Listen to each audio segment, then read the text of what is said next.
We welcome you to the Priscilla R. Tyson Cultural Arts Center for our Conversations and Coffee on this day of October 24th, 2024. I'm Ellen O'Shaughnessy, coordinator of the program. We're delighted to have with us today artist, instructor, curator for our Loft Gallery exhibit that's right around the corner outside, Bev Goldie, who has titled the show Waxed Fusion. Bev, stand up for us. Since last week in your Conversations and Coffee, I have heard so many wonderful things about you as an instructor. Yeah. You've titled that show Waxed Fusion, featuring students, two of whom that we have with us today, Mary Jane Quick and Allison Londeree. Stand up there so they can all see you.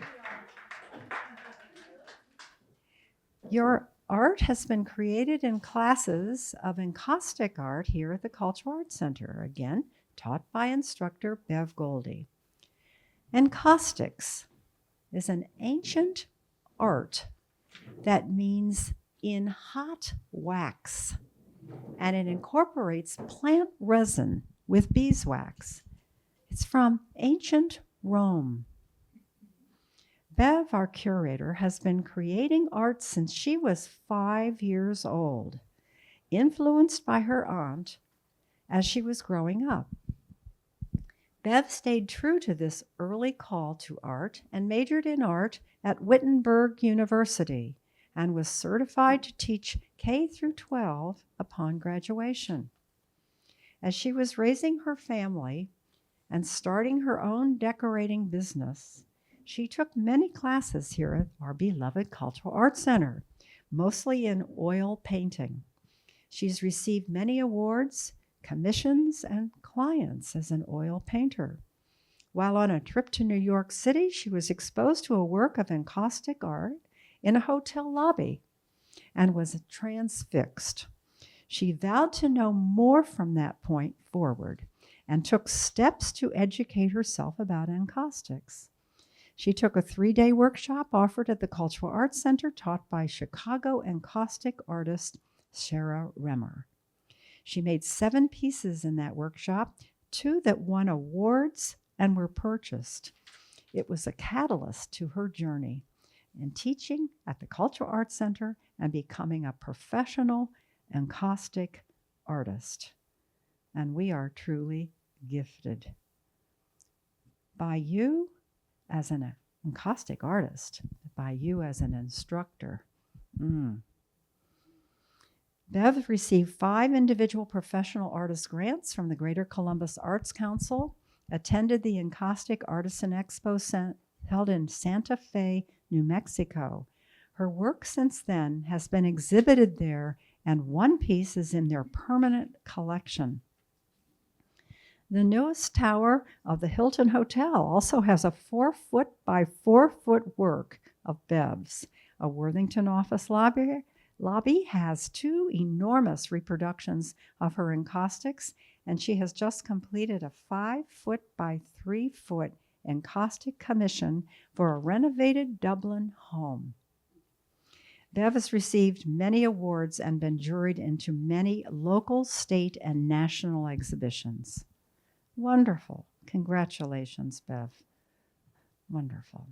And thank you for bringing to us encaustic artists Mary Jane Quick and Allison Londeree. Mary Jane, you share that you are a lifelong resident of Columbus and educated as a counselor and social worker. You share you never thought you would be delving into the art practice in your mid-50s.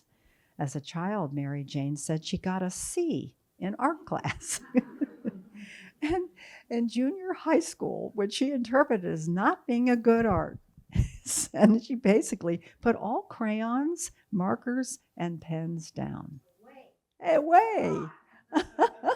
But imagine Mary Jane's surprise when she found herself signing up for a beginner encaustic class at our Cultural Arts Center.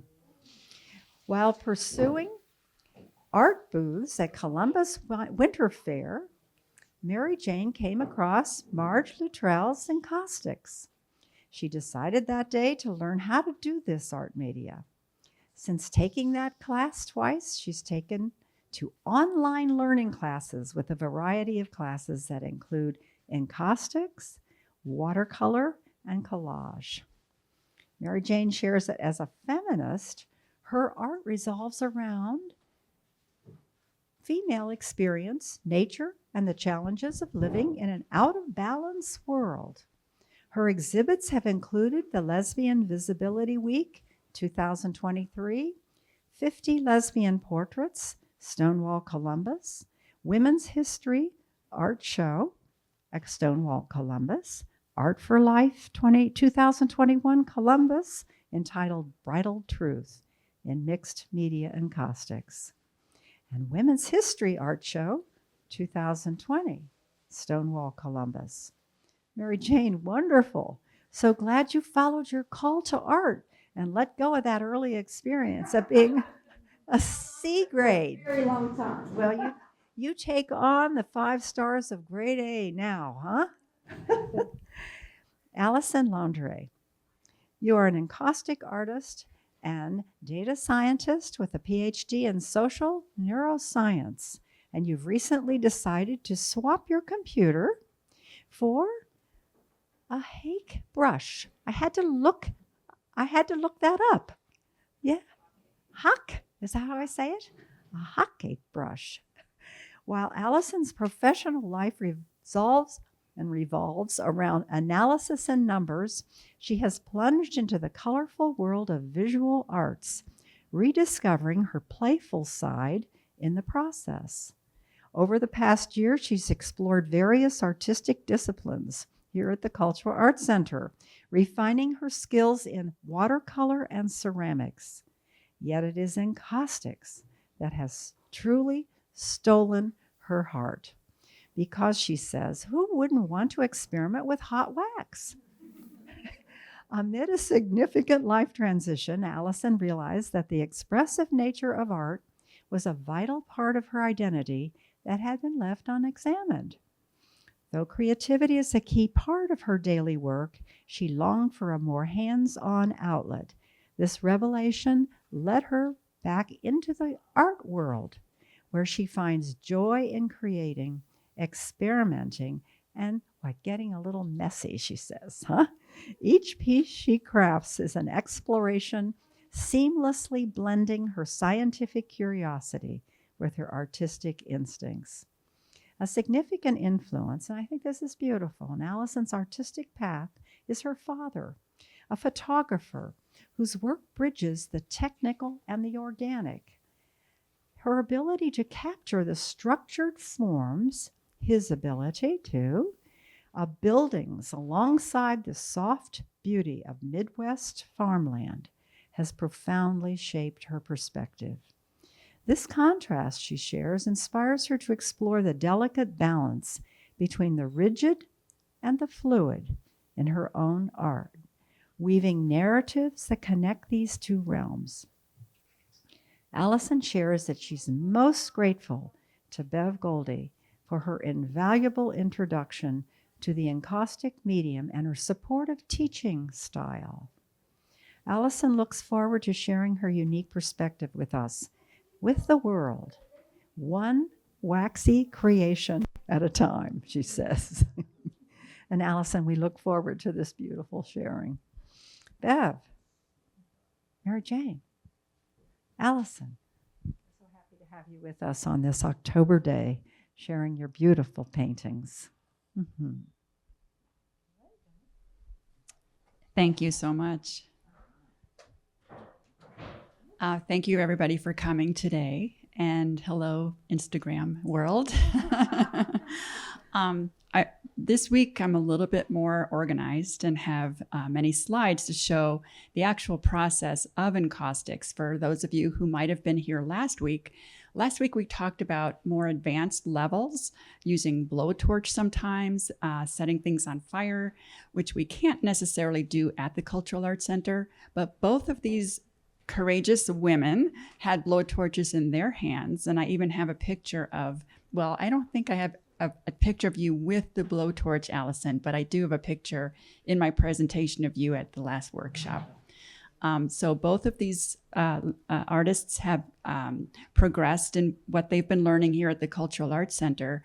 But I did want to share what Encaustics were and what we do in class every week.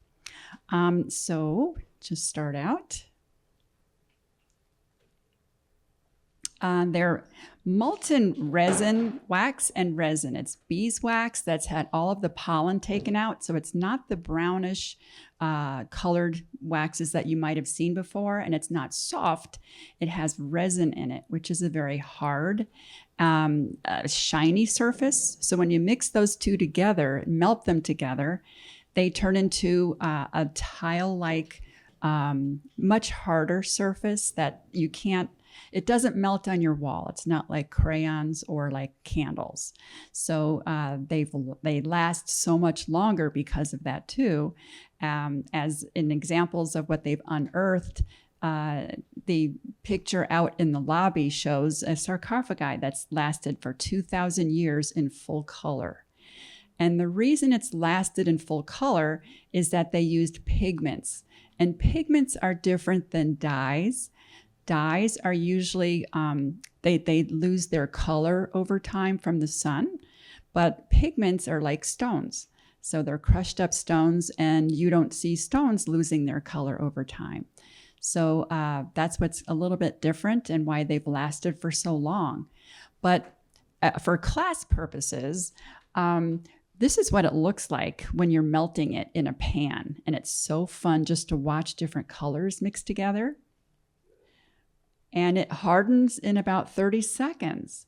So my background was oil paints, and with oil painting, you usually have to wait sometimes a whole week between layers because of how long it takes to set and to actually to harden. Yes. What temperature does it melt? 210 degrees. I've had a piece in my car once, and it was the only thing that I've ever had an almost accident with. It was in the front seat of my car for 4 hours when it was 94 degrees outside. So in my car, it must have been over 100 degrees, 120 degrees. It started to slide off gently, just a little bit after 4 hours in that really big heat. So people can feel very comfortable with this in their home because it's not going to, even if you put it in the sunlight, it's not going to fade and it's not going to melt unless it's in a sauna, or someplace that's over 200 degrees. But we would all have to be dead before that would melt. So you don't have to worry.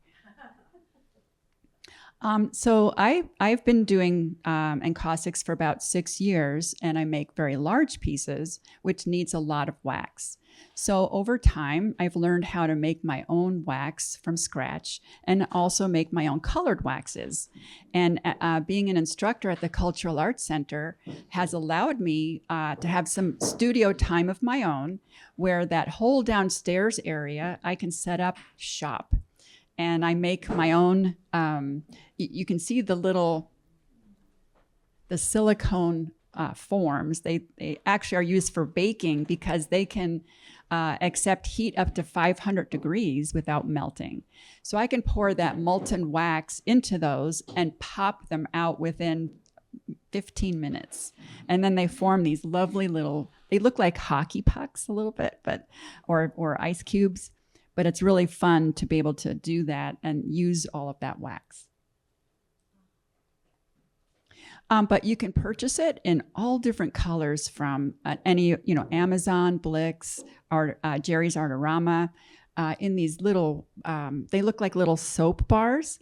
You can get colored, or this is the clear, and it comes in little pellets so that when you put it in a pan on a pancake griddle, it melts.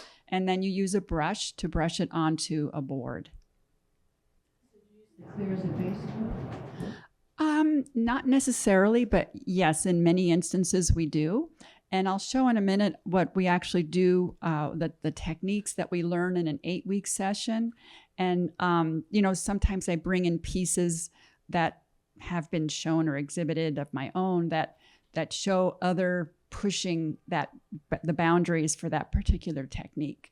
But you don't have to use clear to start with. You can use other colors. This is the copper enameling studio downstairs. This is where we have classes. And you can see hanging from the ceiling, there are electric outlets. And that's where we plug in the griddles and we use heat guns. I see one here. They're little embossing guns. They're heat elements, and you fuse your waxes together layer by layer, and that heat element can get very, very hot. Some people get the ones from the hardware stores that are meant for peeling paint off of buildings.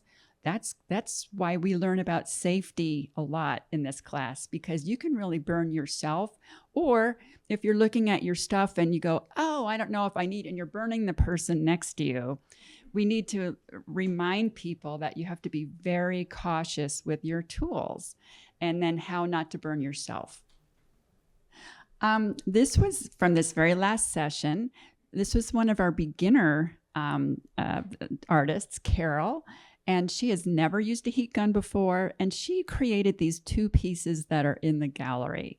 And I wanted to especially let people see what can be accomplished in just the very first class that you ever did in 8 weeks. So the piece on the right is this piece. And she incorporated so many different things that we learned on a week-by-week basis. And that's what's so cool about Encaustics.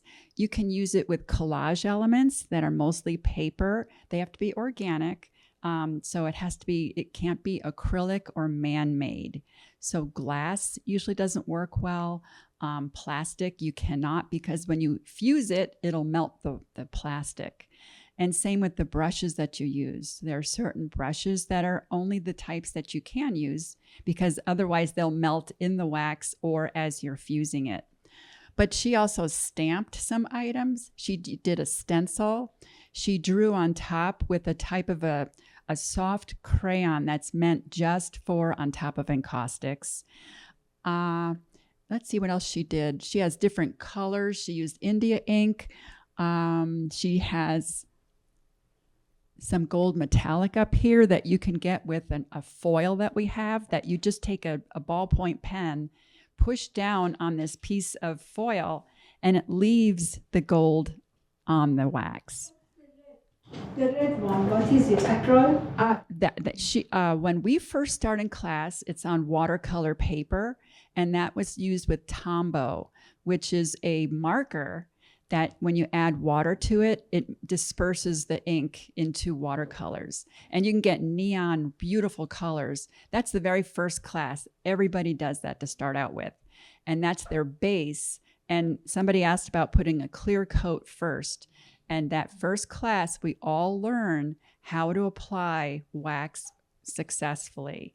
So everyone gets A+ if they've left the first class by having their watercolor base and having a clear coat.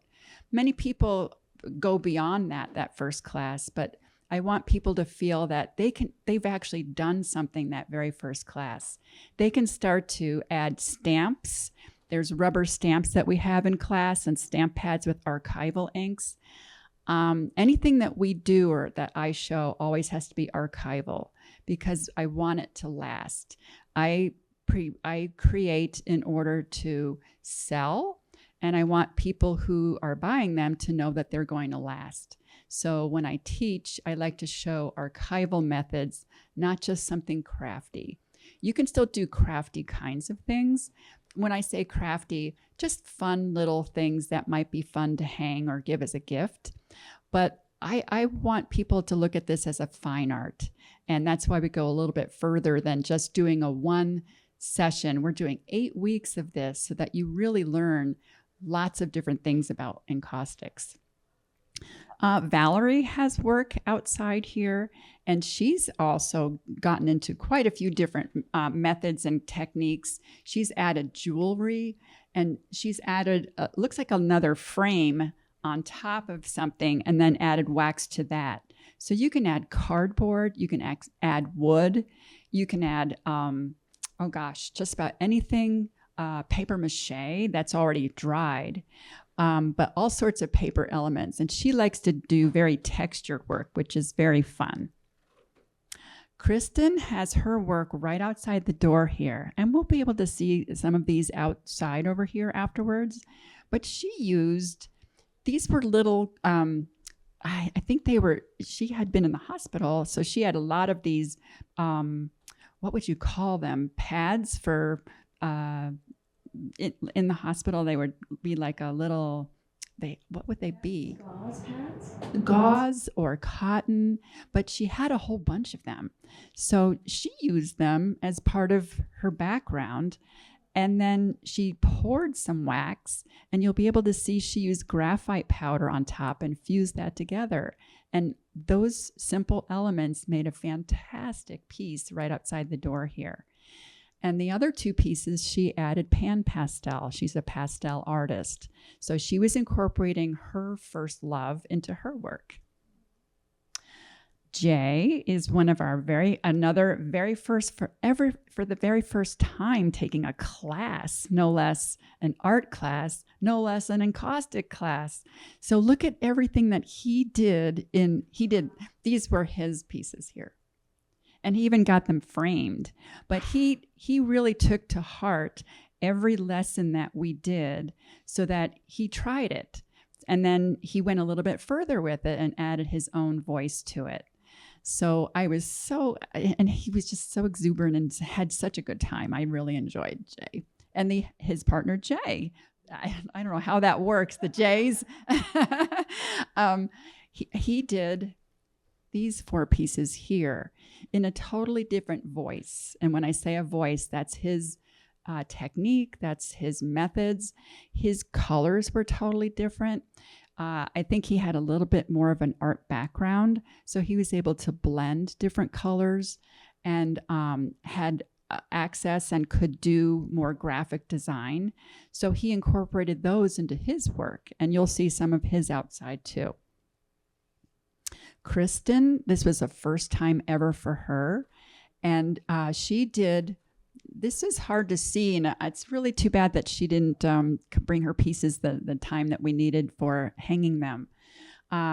She did not have any black wax. So from the kit that everybody gets as a beginner kit, we came up with black, and it was a great example to show her, especially with my oil painting background, how to mix colors and come up with black in a more beautiful black that you would ever come up with, unless you had combined like dark blue, some reds, a little bit of yellow. All of those together, you can make any colors that you want. And she wanted to do a midnight scene. So that was very interesting. And she did some tactile things there too. She was doing, Kim was doing a big wave. And unfortunately, you can't see the difference in the colors, but it's very translucent. And that's the other thing about encaustics, is that you can get very translucent or very opaque. And she added some very textured things at the bottom for sand. Ray did one of the talks this last week, and he was showing some of his series. He's a graphic designer and works quite a bit larger.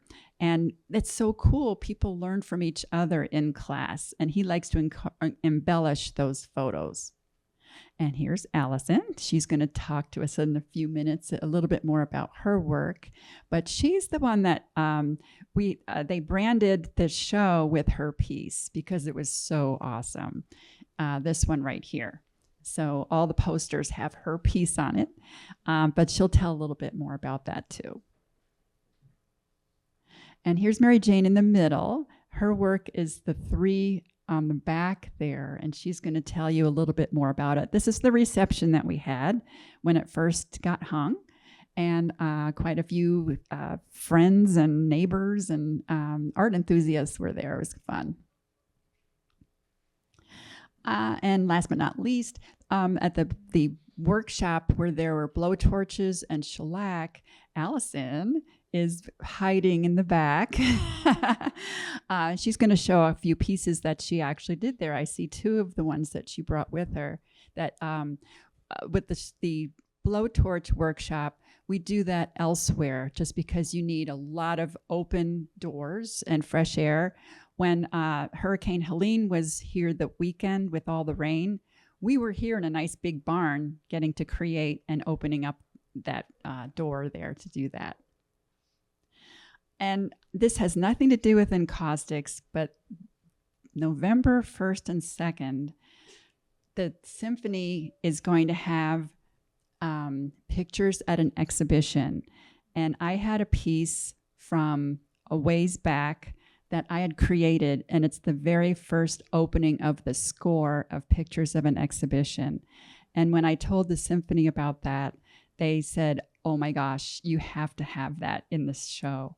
So November 1st and 2nd, they are going to have art from over 20 different artists in the lobby and the pavilion, because Pictures at an Exhibition, what perfect name of a score wouldn't want to have art with it? But my son was a trumpet major, and he did that first trumpet solo that opens up the whole symphony.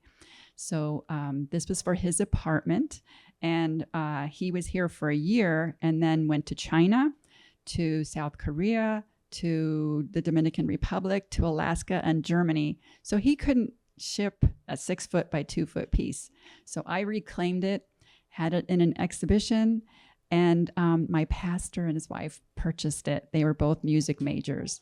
So it's going to be on loan just for that weekend, and I'm so excited. So I'm just letting people know about it because it's... Congratulations, Bev. Thank you. Yeah, Mother I'm very and excited. son and family. Wonderful. And I do know that there are other people that are going to have pieces in that show too. So you can come early to that symphony and see it for yourself. So I was just going to show up here. These are two pieces these are the demo pieces. So when people start in a class, we all start out with a water-based stuff, put a clear coat of wax. Yeah. So I have two classes that I teach. So this was from one class and this was from the other. But each week I added a different layer of some other technique to show that and to demonstrate it. So this is what somebody can make in one 8-week class, because I didn't do anything more or less other than during that demonstration or class. So it just gives you an idea of, everyone gets an 8x8 board that has paper on it already, and all the class supplies are there, but you do have to buy your own waxes and things. So anyway, that's what happens in a class. And now it's Allison. I'm sorry. Wonderful. So I have a couple pieces to share with you today. Most of them are unfinished, so keep that in mind. I'm relatively new in my journey as an artist, and I'm just excited to be sharing out with you all today. So I'll start first. This is actually from a piece that I started in the very first session that I took with Bev. Oh, can't see it. Thanks for the call out. Yeah. And in this piece, I used a combination of pan pastel, India ink, and actually the only colored wax used is that blue color that you see. And you may notice a shimmer. We rated the scraps from the jewelry making class to better incorporate. I like the blue and how you got the gold, so it's going through there. Yeah, so this gold here and this piece here are those scraps from the jewelry making class.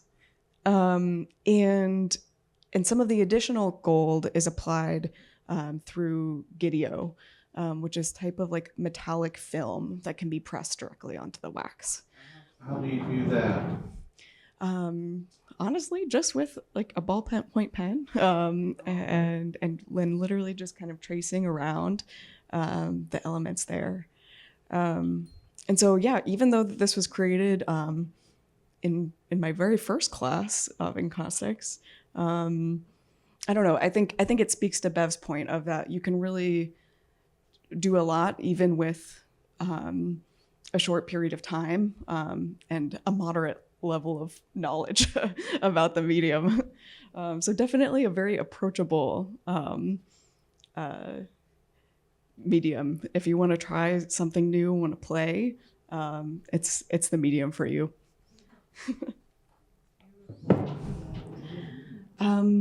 I also want to pull this piece. So I don't know, I'm going to take a quick pull. So you might notice these large flowers moving throughout the piece, or perhaps you might describe them otherwise, but I'm curious, does anyone recognize what they are? Lotus Lilies. Lily pads. I love these answers, and they're all wrong. Although I understand that is the visual representation, right? They are actually spinal cord cross sections, and so. But yes, I've kind of arranged them in this orchid lily fashion. Spinal cord cross sections. So. Photos of them, not Photos real. of, yes, not real. This would be a massive spinal cord. This would be a massive spinal cord indeed. Yes, definitely enlarged. But you know, I definitely try to incorporate elements of my scientific background into my pieces, and this was just kind of a playful example of that. Use in the middle there, the little dot for like a... Yeah, that's actually just a bit of India ink. Yeah, absolutely. like a bead or a bow or something. Yeah, I feel like you actually can get some amount of texture with a healthy dab of India ink. But yeah, obviously the tape is still on, so unfinished. If inspiration is striking you and you're like, oh, that's what that needs, let me know. So I'm still trying to figure it out.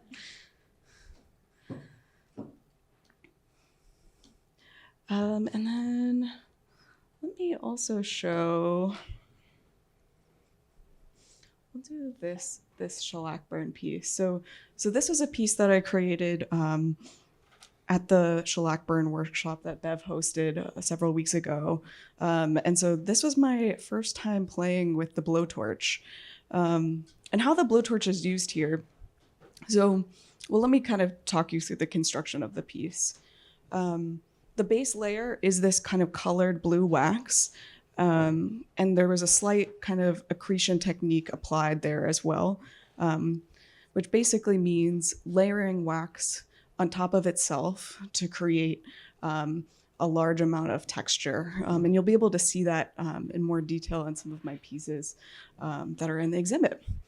But then these bands of gold are actually full brushes of shellac that are then set on fire in a very dramatic fashion. And it creates kind of this unpredictable but beautiful sort of organic form and tucks into the rivulets that are provided by the accretion process.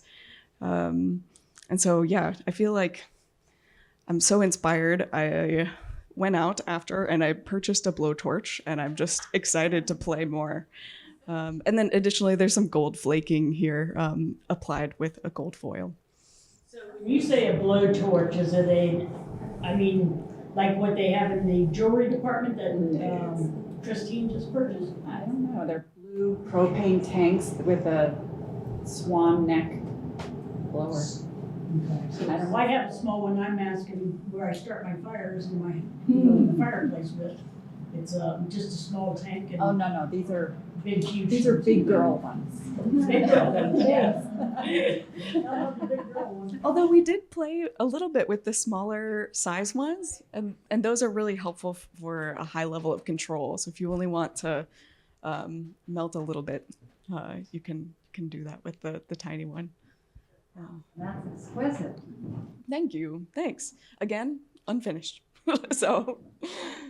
It's blue around the edge too. Oh, why it's blue around the edge? Yes, of course. So, in order to maintain the integrity of the board that the wax is applied to, prior to starting the piece, we wrap the edges in painter's tape, and then at the very end, we'll take an iron around the edge to smoothly remove all of this lovely excess wax, and to create a clean edge. But you can still, yeah, exactly like Bev is showing there. Yeah, you can paint it, keep it raw. And you can also maintain a fair degree. I know it's probably difficult to see, and I'm happy to pass around a piece too, if that's all right with everyone. But there's a fair amount of excess wax that forms, and so you can keep some of that if you'd like, or you can remove it if you're looking for something smooth. So you say a board, it's not a canvas, it's like a plywood board or something? If you heat it with a heat gun, it would melt or burn the canvas. Also, moisture might make it crack. It stretches and it changes with the moisture in the air. So what kind of board is it? So I think there's a combination of different boards that you can use. Pieces like this, it's a wooden board, cradle board. Thanks for correcting the language too. And then and then this is a masonite board. Or Could hard you do it board. on concrete too? That's very heavy, and I don't think it's. You can do it on plaster, on crackled finish things, but not cement. That's really hard. But on ceramics, you can, as long as there's no glaze on it. They used it over in Europe a lot, didn't they? Oh yes, On but buildings? yes, but that was plaster. It wasn't cement. Yeah, it was plaster. Right. Okay. Yeah, because that's more porous. And maybe I'll just show one more. And I'm happy to pass this piece around so people can touch, because that's the other beautiful thing about encaustics is that they're relatively durable and, yeah, I don't know, you can melt it down and try something new. But this was another piece that was accomplished using the blowtorch as a tool. So we have a layer of white wax as the base, and then a thick layer of a mixture of several colors of India ink. That's where that green color is coming from. And then on top of that, we quickly applied a layer of clear shellac using a spray paint can, and then set that on fire using the blowtorch. And then it creates these beautiful cells and organic patterns that I'm sure are not doing justice at this distance. And so happy to pass it around so you guys can get a closer look. But yeah, I think that's all I wanted to share out today. Is there any additional details that would be helpful? What about the piece in the frame? Oh, that was the first one I did. No, you're fine. Yeah. Yeah. Yes, absolutely. Shall I take it to you?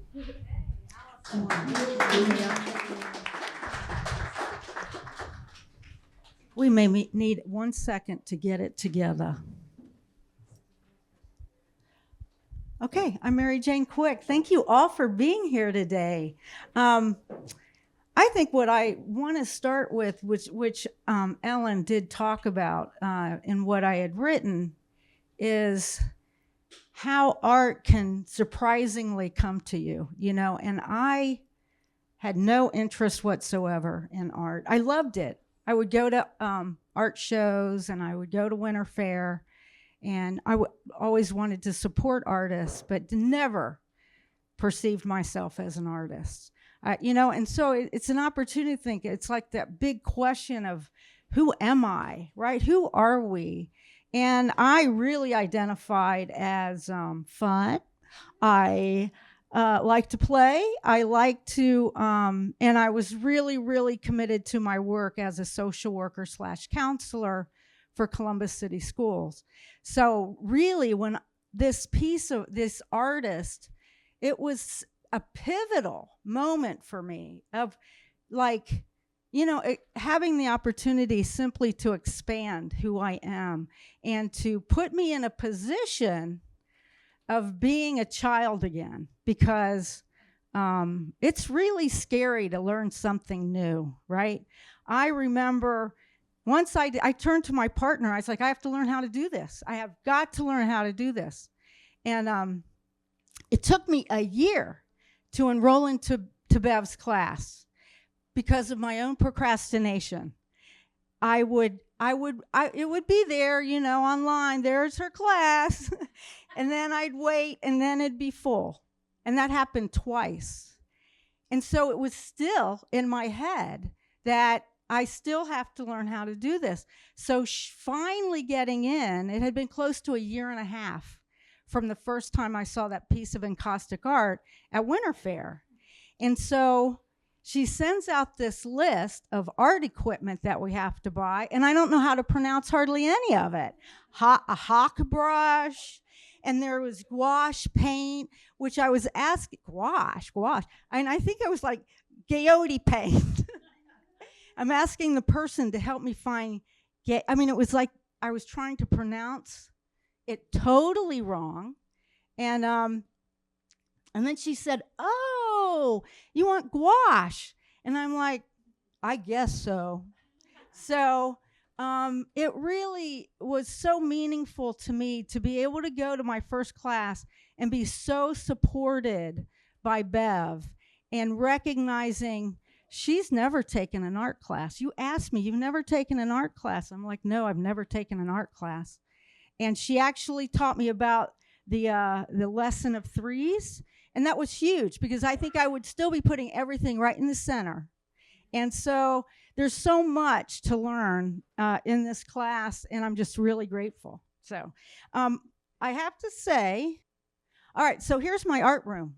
So once I finally got it together and I decided I wanted to really keep doing it, because I did sign up for 2 of her beginner classes, I created a space in my sunroom, and the flowers were really unhappy about that, and the plants, because I had to move them all out of the way.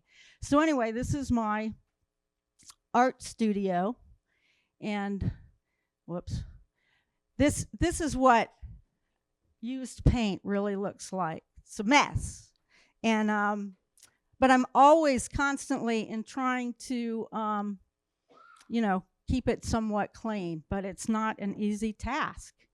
And then these are a variety of the brushes and all the different things that you can use in encaustic art that I love so much. I really, really like carving into the wood. It's one of my favorite things I like to do, and I can overdo it. I'll be like, rrr, rrr. So anyway, welcome to my world at my house. Uh-oh. All right, let me try again. So you always have to see a dog, right? I mean, if anything, you got to see a picture of a dog today. And that is my son with his dog Babs. And I did that as an encaustic piece for him for Christmas one year. And he loves his dog. And it's one of my favorite little things that I've done. It's like, when you, just like Bev mentioned about it being fine art, some things are easier than others, but I think when you add meaning to the art, it fills my heart and it fills the heart of the person that's receiving that piece. So I just had to share that with you. Here's a piece that, this is one of the things that I learned to do on an online class, which was to do a monoprint. And so for a while, I was very involved in doing monoprints. And a monoprint for me, and that can be kind of broad for different people, but I would use a jelly plate. And if you don't know what that is, it's kind of a firm plate that you put paint on and you roll it on, and it's very temperamental. And then you use a photo and you lift the main part off of that encaustic of the jelly plate. So what came off of the jelly plate on that was this woman who was in a magazine. And so then I glued that down, and from there, I added Encaustic. So I covered her in Encaustic, and then the colors are with stencils, and but also using pan pastels as the primary color base. Here's another piece that was also done with a monoprint, pulling her off and then adding the flowers and things. And one of the things that I would say about my art over time is that I did start out primarily with doing clear medium, like 3 or 4 layers, and then, or on the bottom that might have been a picture. So more collage-y type things. So for a long time, I didn't use a lot of colored wax. It's something I feel like that I'm really learning to do now. So you can see like printing her off, and it's primarily clear, and then adding some of this was wax using a stencil. And then these were pan pastels just using other stencils. Droplets too. What's I that? do like droplets. Yes. Yeah, I do love doing that too, but it's messy. The other day I love like splattering it and splattering it. And I got it on my clothes. I get it on the table, and that is a hard thing to get off. So, but yeah, you'll see the splatters. I like splatters. Here's a piece that was embellished with,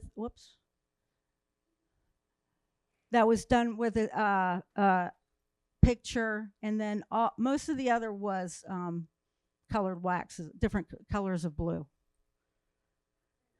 Yeah. So you do your encaustic and you put it on the thing, then are the colors, I don't understand how the colors get there. Okay, well, there's actually different ways colors can get there. This actually, when I think about it, I'm thinking really hard now. I think I painted it first. So the foundation was colored, then added clear wax, and then see the lines? That was added stencil with wax, blue, the more like a navy blue wax. So I do a lot of combination of using gouache paint, watercolor paint, but also now with wax paint that is also colored. Okay? So this was something I have to say I'm really proud of. This was done in 2023, and I had learned that there actually was a thing called Lesbian Visibility Week. I've been a lesbian a long time. I never heard of it. So I was talking to a friend of mine. I was like, we really need to do something to celebrate our community. And so in that moment, I decided I'm going to do 50 portraits of women or couples in the community and honor them. So in fact, Dory, who's a friend of mine in the back, is in it somewhere in there. And the top 4 were women that were our leaders in our community who had passed away within that last year. So they were to be honored. And then I would say I knew or know about 90% of these women, but I did approach a few people I didn't know because I really wanted to have diversity within the group. So that was shown at Stonewall during that time. Right. Yeah. And I really do appreciate, a friend of mine, I often say, I haven't done a big piece yet. And she's like, my God, Mary Jane, that's a big piece. So looking at it holistically, it's a very large piece. And I want to close with this one because it was the first picture I did in your closet, or in her class. In the closet, out of the closet. Yeah, that was the first one in her class that I completed. And it's now on one of my best friend's walls. So I just want to thank you. Do you have any questions at all? What are the objects of work? Well, these were just things I had around the house. So my dad had been in the army, and I had some of his old coins. So these were old coins that my father brought back. And then this was a piece of artwork that was on a necklace, and I wasn't wearing it as a necklace anymore, so I incorporated it into the piece. That lays in the wax or wax? You know what? These are nailed in. So when I do like to incorporate metal in my work. And so overall, I usually embed it with nails because the possibility is that they could pop off. Especially some of the heavier ones. That piece was probably 8 by 10. So once you nail it in, then you do the wax over top? You can. I do sometimes. These did not. There was no wax over top of them, but it's possible to do. I did that, pardon me. This is a piece of copper that I worked to rust. I rusted it.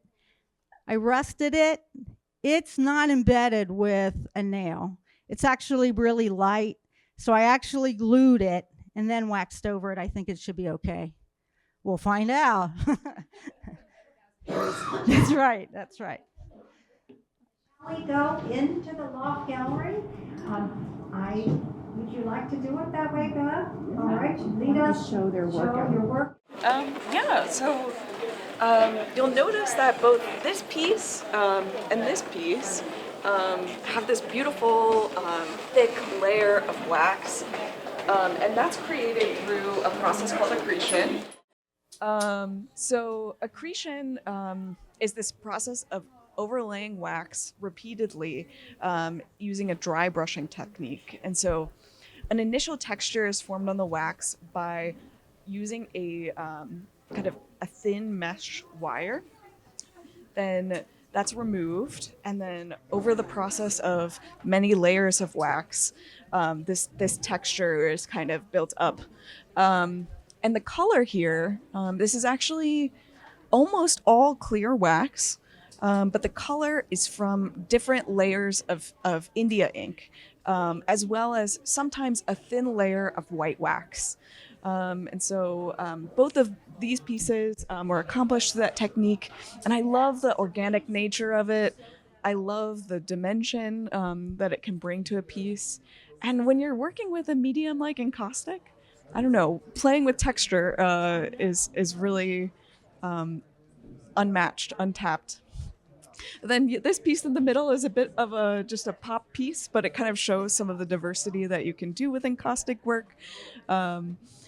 I think this piece is entitled Colonel Nation. So yeah, certainly more of a pop art piece, but this is accomplished with a stencil process and then wax applied on top. The husk is made out of paper that's been folded and dipped in the wax. And we've got, of course, our corn silk that is used with embroidery floss. Yeah. I don't know, should I pass this over to Mary Jane? So now we'll go over to Mary Jane Quick's work over here. And she has quite a different way of making things, but she'll explain more about that here. Mary Jane, here's the mic for you if you want to go ahead. Okay. Well, these are my 3 pieces, and as you can see, I feel like how I've grown as an artist in just really the last 6 months is to incorporate primarily the use of all colored wax. So, in this, it's all wax. And this one is all wax. And one of the things that I had mentioned was I like to carve into the wood. So you can see how I've added more texture through just carving into the wood. I like that. And then particularly in this one, I have a thick mop brush, and it's thick thistles. What would that be? Just bristles. Thank you. And I would dab it in the paint, and then I would dab it, but it goes in deep enough that it also brings out some of the underlying colors. So I like that as well. And wax to me is, I don't control the wax, and so often the wax tells me I am not going to get what I want, and then I'm playing with it. Like, what am I doing here? This originally was meant to be kind of like a skyline.